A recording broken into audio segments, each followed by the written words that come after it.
Our next speaker is Donald W. Parry. He's professor of Hebrew Bible and Dead Sea Scrolls here at BYU, where he also holds the Abraham O. Smoot Professorship, which honors excellence in teaching. Since 1994, he has served as a member of the international team translating the Dead Sea Scrolls and is a member of the Dead Sea Scroll Foundation Board of Advisors. His poetic parallelisms in the Book of Mormon lays out 325 examples of chiasmus, along with a variety of other poetic arrangements. Professor Parry?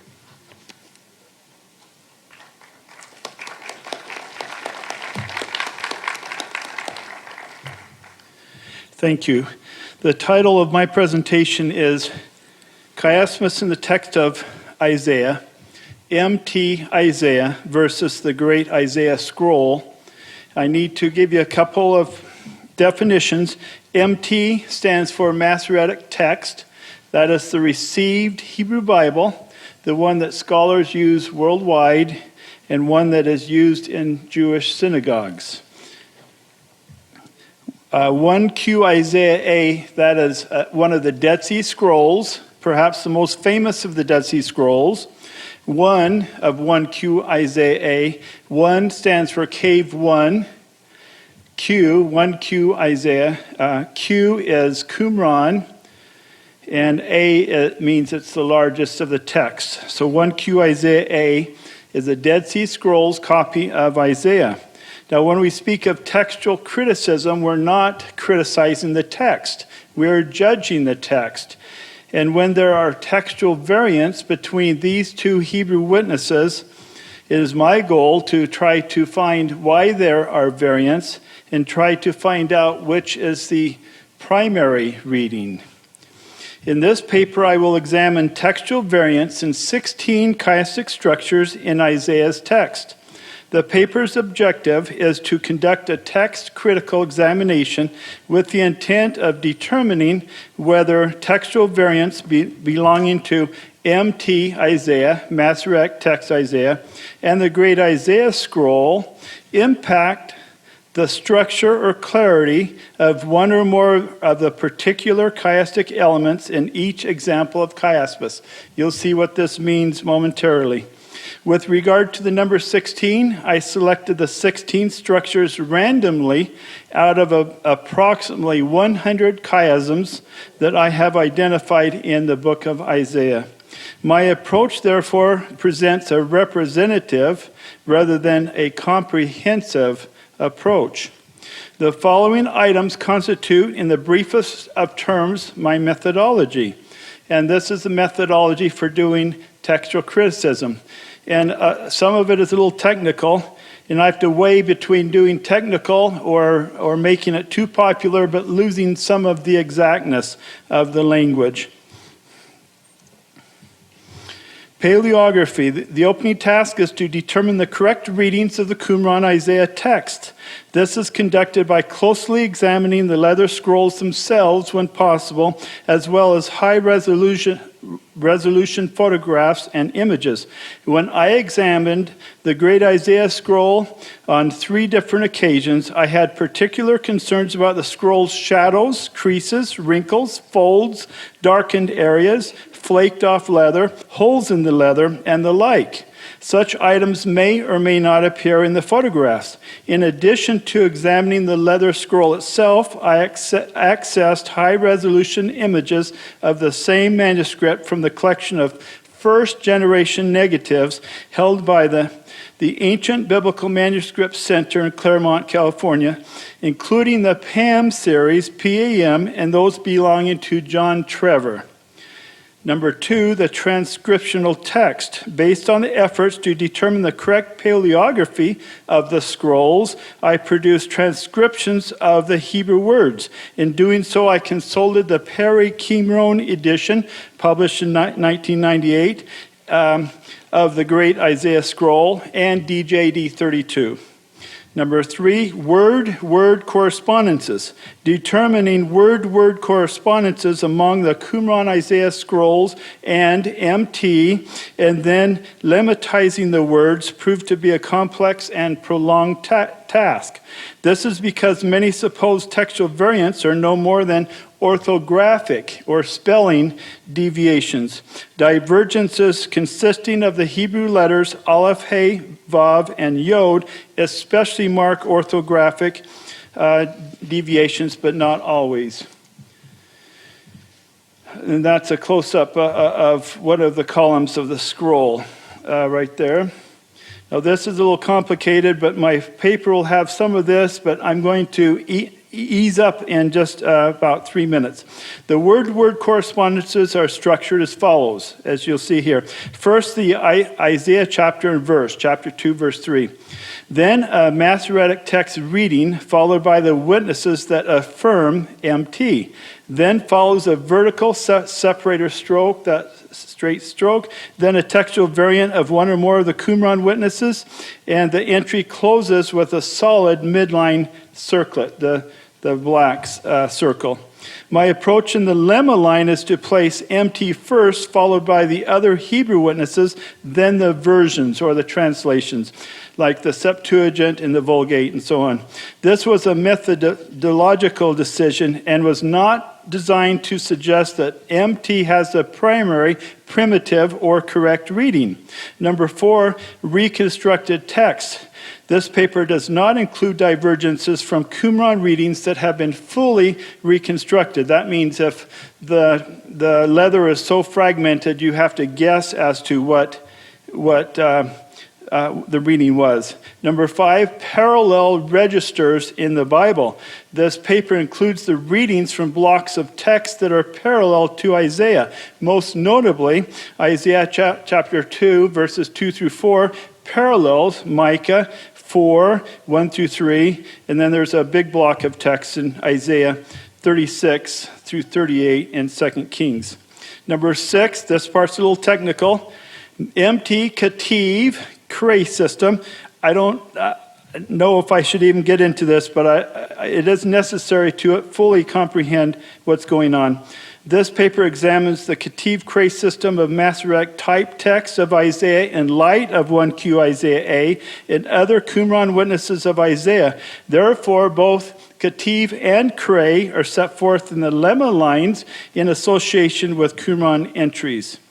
Based on my study published in 2010, it is my position that the majority of Kativ Cray variants of the book of Isaiah are not material variants that reflect a different master text Vorlage or textual tradition. Rather, they are analogical readings, divergences that reveal different orthographic systems, or examples of archaic dialectical or phonological textual updating. Number 7, almost through with this methodology. Linguistic analysis. This endeavor constitutes another complex set of tasks. I've done this with the entire book of Isaiah, by the way. I have about 450 pages. Because the effort requires various determinations when appropriate with regard to orthography, lexicon, morphology, syntax, grammar, and so on. Here the lexicons prove to be helpful as well as multiple publications. And finally, number 8, it's called hapax legomena. Biblical scholars in the modern era utilize the Greek expression hapax legomenon, once said. It means it occurs once in the Bible. It's a very rare word, rare to us, maybe not to the ancients, a rare word, and they're unique or once-only words. And when they're unique or once only, that makes it more difficult for us to comprehend. In this paper, I'm going to deal with several examples of the once only, very rare words in Isaiah. Now I'm going to introduce the scrolls. The Qumran scrolls located near the northwestern area of the Dead Sea yielded 21 copies of the book of Isaiah, 2 from cave 1, 18 from cave 4, and 1 from cave 5. An additional copy, making a total of 22 copies of Isaiah, was discovered south of Qumran in a cave at Wadi Mirbaat. Scholars have labeled these as follows: 1QIsaa, 1QIsaa, 4QIsaa, B, C, and so on, up through R, and so on. All 22 copies are written in Hebrew, and most of the scrolls are fragmented. and damaged owing to long-term exposure to the elements. Now I'm going to introduce you to the Great Isaiah Scroll, which is the most famous and the longest of these Isaiah texts.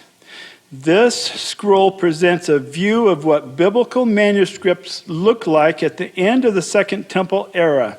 It presents a view of what the scroll Christ might have cited in Nazareth, Luke chapter 4.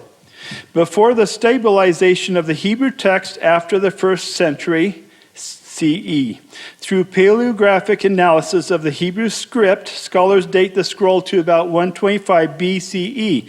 1QIsaa represents a significant find because it includes all 66 chapters of Isaiah, although they didn't have versification in chapters back then.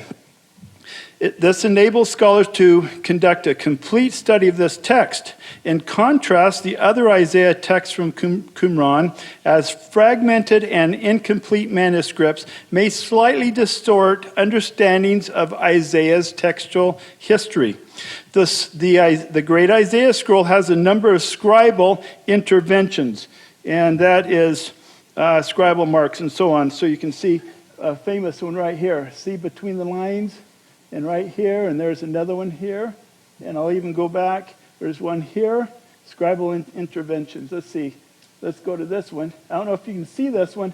There's a scribal notation. Looks like a sombrero.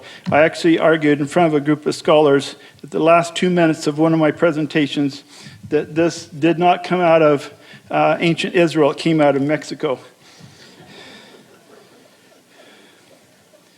We'll come to that one in just a second. All right. Scribal interventions, when the copyist or a subsequent scribe corrected readings or entered notations between the lines and in the margins. In addition, 1QIsaa has a large number of variant readings when compared to MT. More variant readings in this scroll than any of the other 225 or so biblical Dead Sea Scrolls. Most of the readings variants are minor. Many of the divergences deal with orthography. That means spelling. And to compare that to English color, C-O-L-O-R, versus British spelling of color, C-O-L-O-U-R. Same with savior, neighbor, and some other things, other words. Some of the scroll's textual variants result from accidental errors, and we even have names for them, and we can identify them readily, that occurred during the transmission of the text by one or more generations of copyists. These include haplography, dautography, graphic similarity, misdivision of words, interchange of letters, transposition of text, and so forth. These errors also occur among other biblical scrolls and manuscripts during the last 2 centuries before the Common Era, and perhaps earlier. The scribes who copied the Isaiah scroll, now this scroll is unique, quite unique, from a master copy, had a free or liberal approach to the text, characterized by exegetical or editorial pluses, morphological smoothing and updating, harmonizations, phonetic variants, and modernizations of terms. There is also evidence that a well-intended scribe simplified the text for an audience that no longer understood classical Hebrew forms. His editorial tendencies resulted in a popularization of certain terms, some from Aramaic, his spoken language, that reflected the language of Palestine in his time. Notwithstanding 1QIsaa's variant readings, it shares many textual affinities with the Proto-Masoretic text. The scribe also has more than 24 readings where it agrees with the Septuagint versus the Masoretic text. Of all the Qumran Isaiah scrolls, 1QIsaa displays more textual agreements with LXX, although that's a skewed number because of the fragmented nature of the other scrolls. Now, I'm going to go to the first example and see how we do. So here are some chiastic elements. A, come, let us go up of the Lord. A, come, let us walk of the Lord. B, house of the God of Jacob. B, house of Jacob. C, He may teach us of his ways. C, learn. D, judge among the nations, settle a case among the people. These will all be my translations, by the way. About a third of chiastic chiasms in the King James Version in Isaiah have been lost because of the translation. About a third.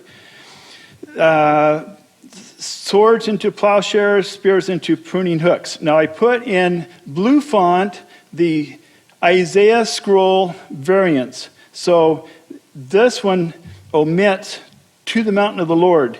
Now if you compare this A with the bottom A of the Lord, you'll see that this lack of the Lord messes up the chiastic element. So the expression to the mountain of the Lord, El Har Adonai, was omitted in 1QIsaa by means of haplography. That's one of the names we give, and is triggered by the prepositions to and to.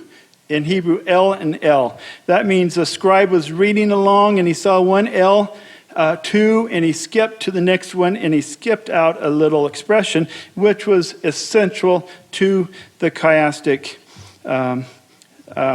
format.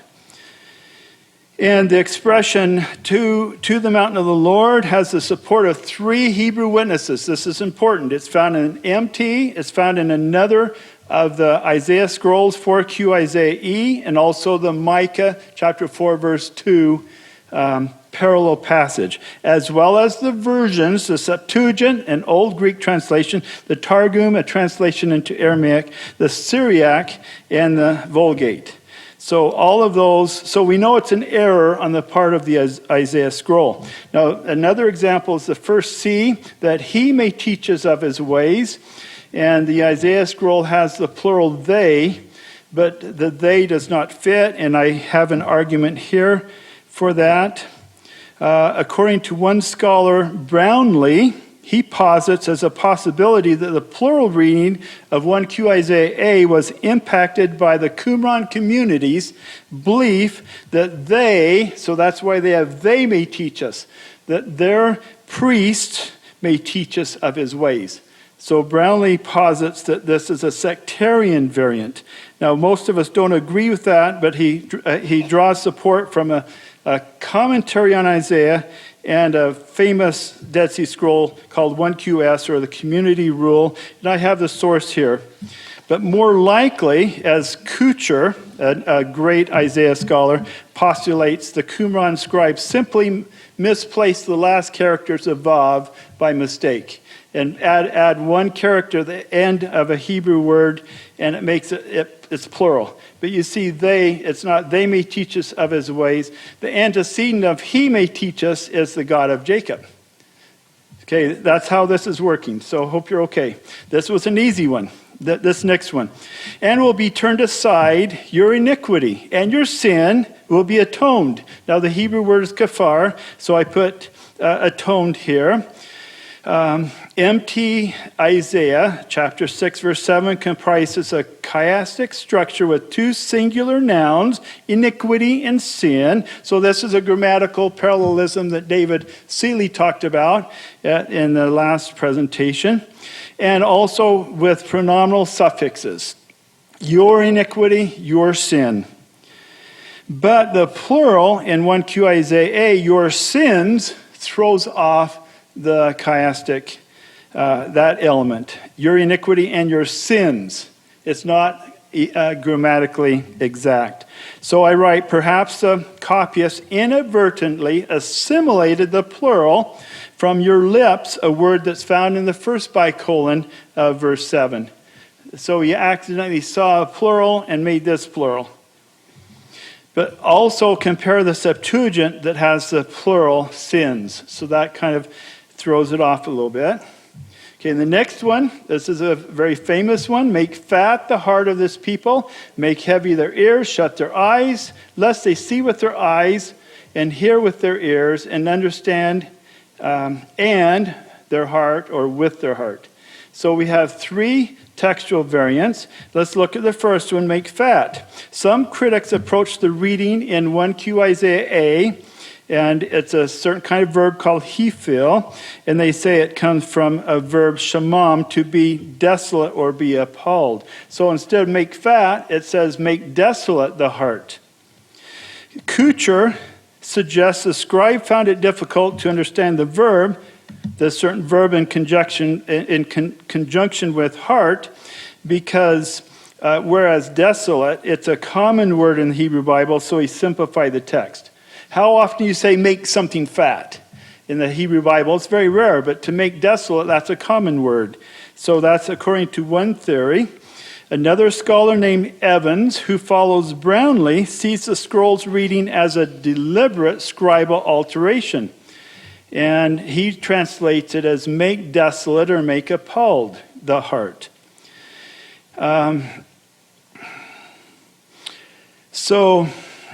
But however, I have a thought that maybe it's just one letter that dropped off, and maybe the final noon, the last letter dropped off accidentally.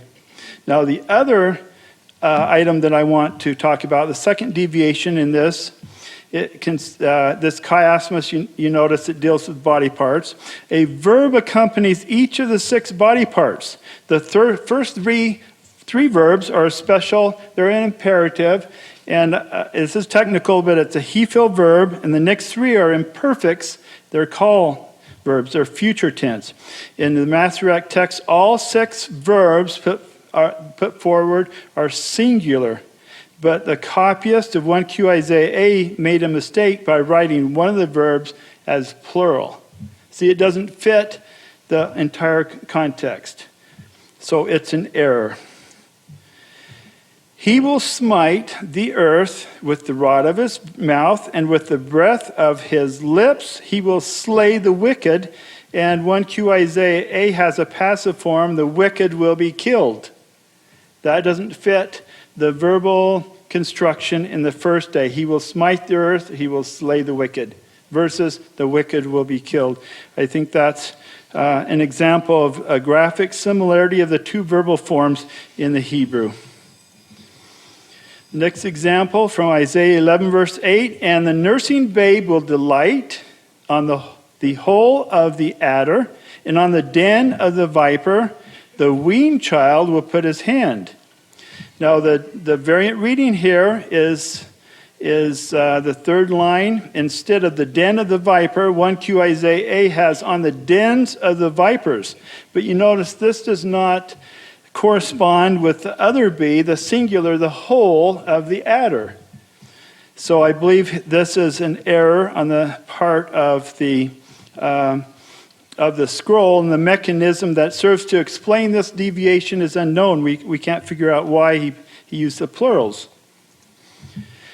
Isaiah 13, verse 6, will be plundered, their houses and their wives will be violated. But 1QIsaa has a passive form again. They will be lain with. So the Masoretic text has a very nice structure here, grammatical, and it everything works right, the reference and everything. But according to a Jewish statement from Megillah 25b, it says, quote, our rabbis taught, wherever an indelicate expression is written in the Torah. This is not the Torah exactly, but that's what it says. We substitute a more polite one in reading. We call it a euphemism in our day. Thus, for their wives will be violated from a certain root in Hebrew, we read they will be lain with. And this same euphemistic change is found in Deuteronomy 28, Jeremiah 3, Zechariah 14.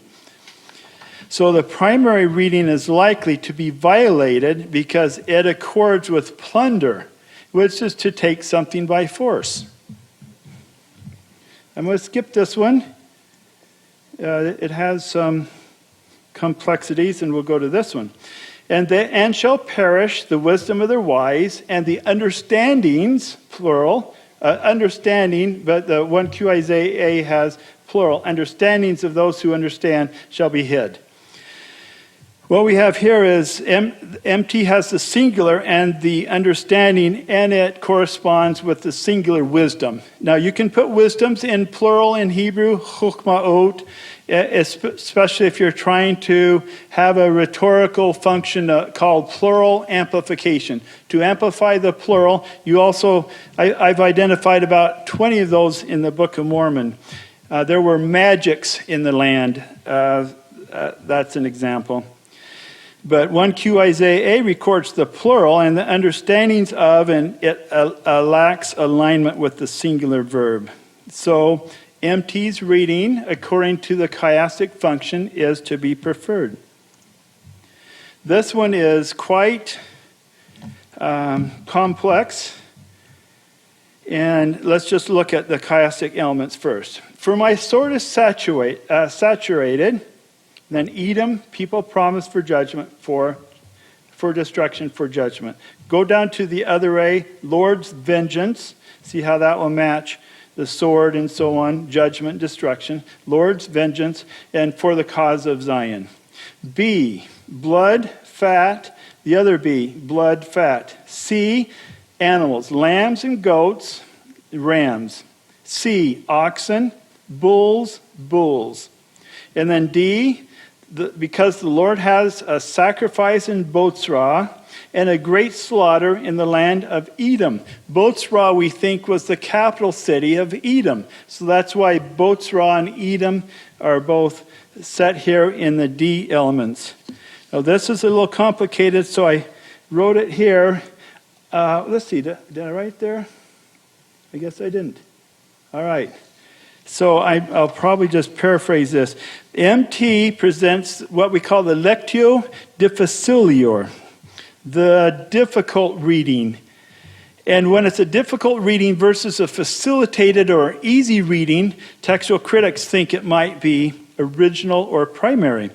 So which one is the primary reading? The Lord's sword is saturated in the heavens. What does that mean? For my sword will appear in the heavens. That's easy. That's an easier understanding. And so which one is the correct reading? The root letters in the Hebrew are similar. So it might have been an error. We call it graphic similarity. And we have different opinions by different scholars. They quote different passages.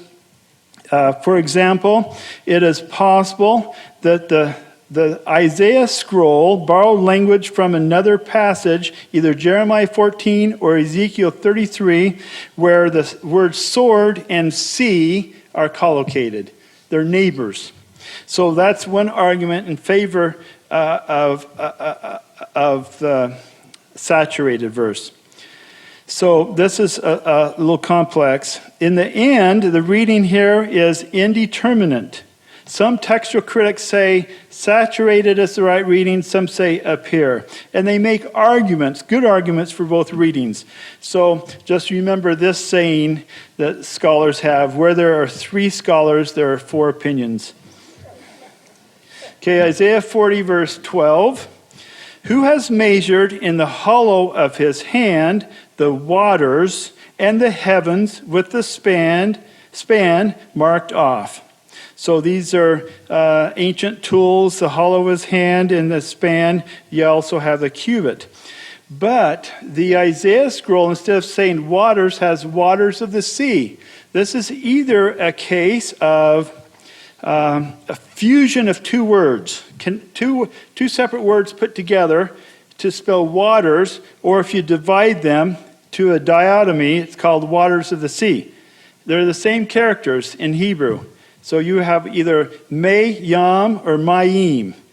But without the vowels and without a space, you don't know. Here again, the scholars are divided. Emmanuel Tov holds that the reading, quote, the reading of 1QIsaa is preferable because of the parallel hemistich, and gauge the skies with the span. Mackenzie, too, prefers the scroll's reading. Brownlee, with a slight reservation, determines 1QIsaa to be the original reading. Contra Orlinsky, who emphatically states that waters of the sea is an improper reading. So we're not The scholars are divided. Either one is possible. Measured the waters of his hand, in his hand, the waters, or the waters of the sea, which is correct. I think I've got to skip a couple now. Let's just look at this one. Remember, in the second A, you will not be forgotten. Remember these, you will not be forgotten. Jacob, Israel, servant, servant, I have formed you. And here, the Isaiah scroll, we're not sure of the root letters. Some scholars have said it's forgotten or lifted or deceived. It's really hard to know with Hebrew in some cases. I think I guess I'd better run to, it's about time's that up, right? About 2 minutes. Oh, 2 minutes. Okay, I'm going to jump to one more. Let's go to this one. All right, this one, if you don't do it in the Hebrew, it doesn't turn out. Arise, rising. I'm going to go back and forth. Shine, kings to the brightness. Light has come, come to thy light. Lord, Lord, glory, glory, Lord, Lord. F, risen upon thee. F, but shall arise upon thee. G, for behold, the darkness shall cover the earth, and gross darkness the people. Now the problem here is in the Isaiah scroll, instead of saying "and kings to the brightness," it's "and kings in front of," and it's a graphic similarity. Now when you look at the leather, it looks like a scribe wrote one word and then maybe erased one letter of the word, and then wrote in a very thick and unusual dalet, a D. So it changed it from brightness to in front of. So you can see from this chiastic structure that brightness would be the right choice. Conclusion: I have examined textual variants in 16 chiastic structures in Isaiah's text. Many of the variants are consequential, consisting of content words, pluses, minuses, and changes. And other variants are minor and pertain to function words like conjunctions, the particle et, articles, prepositions, directional hey, and the like. The textual variants in the chiastic structures may be categorized into 3 groups. 1, scribal errors. And these include haplography, assimilation, or harmonization. Dittography, it's where you write it twice. Accidental omission of a letter. Confusion of 2 letters that look similar to each other, the hey and the het, and so on. Number 2 is a euphemism. I covered that. Number 3, indeterminate readings, and I gave several examples of those. My concluding line: after an examination of textual variants in 16 chiastic structures, it is my opinion that 10 of the structures present textual variants that impact the structure or clarity of the chiasmus. Thank you.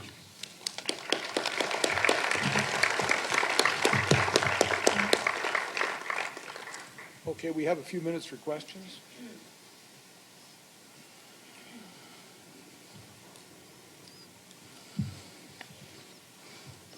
I am told that Isaiah in Hebrew is poetic and much easier to read than in the original Hebrew. What do you think about this? I teach Hebrew Bible here at BYU. Absolutely, positively. It's much easier in Hebrew. Come take a class from me. Please explain each of the parts of 1QIsaa. Okay, 1 means it's cave 1. There were 11 caves at Qumran near the Dead Sea. 11 caves. And so if it's 1, it means it came from cave 1. If it's 2, it's cave 2, and so on. 11Q. Q means Qumran. And then ISA means Isaiah. And then the A means the largest Isaiah scroll from that cave. B would be the next largest. It'd be fragmented and so on. C and so on. And this one I explained at the beginning. I'm curious how many in this room can read Hebrew. Would you please ask for a show of hands? Oh, I'm so sorry. I didn't know how to do this. I'm not going to ask for a show of hands, but to be exactly precise, I use some Hebrew sometimes. It just helps. And I apologize. Okay, in Isaiah 60, 1 through 3, shine and kings of the brightness, kings front of, face to face. I guess they're asking about this, and kings in front of, I guess they're asking if it means face to face, face shining. It's a different word in the Hebrew for face to face. It's a different expression, so I don't think that's what it would mean. Is that it? Another one? It was stated earlier that scribes may have added the chiasmus. Have you seen evidence of this? All of these examples of chiasmus, in my opinion, are from Isaiah, the prophet Isaiah. None of these, as far as the black font, none of these are scribal changes. Blue font, most of the time, yes. Black font, no. Thank you.